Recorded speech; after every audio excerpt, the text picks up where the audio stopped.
সবজি ছাড়া রুটি একেবারেই ভালো লাগে না, তাই আজ আমি সকালে রুটি বানাইছি আর ভাবলাম তার সঙ্গে একটু সবজি করে নেই।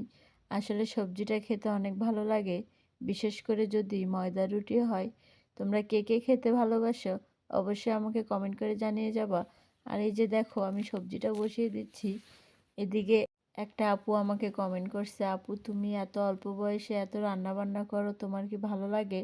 হায় রে বোন, আর বলিস না, রান্না না করলে খাবো কি? আর আমার তো শাশুড়ি অসুস্থ, নিজের রান্না নিজেকে করতেই হয়। এই জন্য কোনো কিছুই মনে হয় না, নিজেরটা নিজেই করে নেই। কি করব? আর 10টা শাশুড়ির মতো তো আমার শাশুড়ি না যে আমাকে রান্না করে খাওয়াবে। এই জন্য নিজের রান্না নিজেই করে খেতে হয়। আর অল্প বয়স হয়েছে তাতে কি হয়েছে? কাজ তো সবার ক্ষেত্রেই সমান, তাই না? নিজের কাজ নিজে করব, এটা তো কোনো ব্যাপারই না। তো তোমরা দেখতেই পারছো আমার সবজি